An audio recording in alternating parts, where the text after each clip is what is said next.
காலையிலேருந்து சாயங்காலம் வர வெளியே வெயிலில் வேர்த்து விறுவிறுத்து வேலை செஞ்சுட்டு வர்ற, அது ஆஃபீஸ் ஒர்க்காகவே இருந்தாலும் அந்தரங்க உறுப்புகள் அப்படின்றது ஒரு வேர்க்கக்கூடிய ஒரு இடம். எத்தனை பேர் செக்ஸுக்கு முன்னாடி அந்த பிறப்புறுப்பை சுத்தம் செய்யறதுக்கு, க்ளீன் பண்ணுறதுக்கு டைம் எடுக்கிறாங்க ஆண்கள் அப்படின்னு கேட்டால் நிறைய பேர் அதை பண்ணுறதில்ல அப்படின்றது தான் பதிலாக இருக்கும். அப்போது ரொம்ப அன்ஹைஜீனான ஒரு விஷயத்தை நீங்கள் ப்ராக்டிஸ் பண்ணிக்கிட்டு ஆரல் செக்ஸுக்கு பொண்ணுங்க ஒத்துக்கணும் அப்படின்னு நீங்கள் எதிர்பார்க்குறது எப்படி சரியாக இருக்கும்?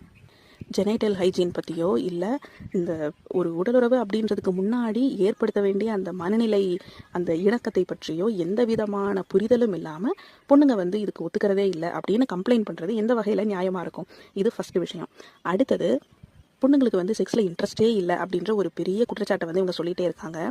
ஏன் இன்ட்ரெஸ்ட் இல்லாமல் போகுது? இதை பற்றி ஏன் நீங்கள் யோசிக்கவே மாட்டீங்க அப்படின்னு தான் கேட்கணும்னு தோணுது இந்த ஆண்களை பார்த்து. ஏன் பெண்களுக்கு இன்ட்ரெஸ்ட் இல்லாமல் போகுது அப்படின்னா, அந்த ஒரு ஆக்டில் பெண்களுக்கு எந்த விதமான சந்தோஷமும் இருக்கிறதில்ல. ஒரு ஆண், அந்த ஆணோட அந்த கடைசி அந்த உச்சகட்டம் அது வரை தான் அந்த ஆண் ஒரு இணக்கமாக, அதாவது இந்த உடலுறவு அப்படின்ற விஷயத்தில் ஈடுபாடோடு இருக்காங்களே தவிர மற்றபடி அந்த பெண்ணுக்கு என்ன பிடிச்சிருக்கு பிடிக்கல இதை பற்றியெல்லாம் எந்த விதமான கவலையும் இல்லாமல் தான் அந்த ஆக்டில் அவங்க ஈடுபடுறாங்க. அப்படி இருக்கும்போது தனக்கு எந்த வகையிலையும் ஒரு இனிமையான மனநிலையையோ இனிமையான அந்த ஒரு நினைவையோ எதையுமே கொடுக்காத, வலியை மட்டுமே கொடுக்குற ஒரு விஷயத்துக்கு ஒரு பெண் எப்படி ஆசைப்படுவா? அவள் அதை வேண்டான்னு தான் நினைப்பா.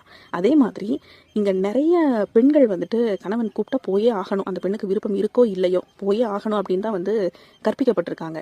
எந்த ஆணாவது அந்த பெண்ணுக்கு விருப்பம் இருக்கா அப்படின்னு கேட்டுட்டு அந்த பெண்களை தொடுறாங்களா? இல்லை.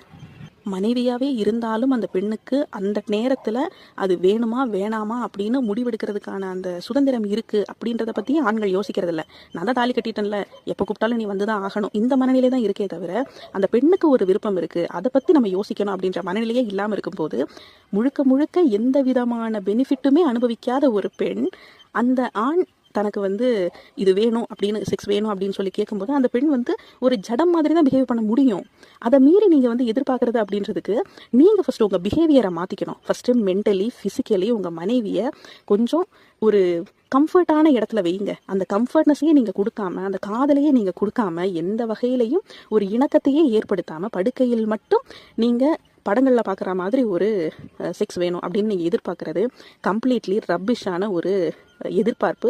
இந்த எதிர்பார்ப்புகளோடு நீங்கள் இருக்கீங்க அப்படின்னா நீங்கள் உங்கள் பிஹேவியரை மாற்றிக்கோங்க.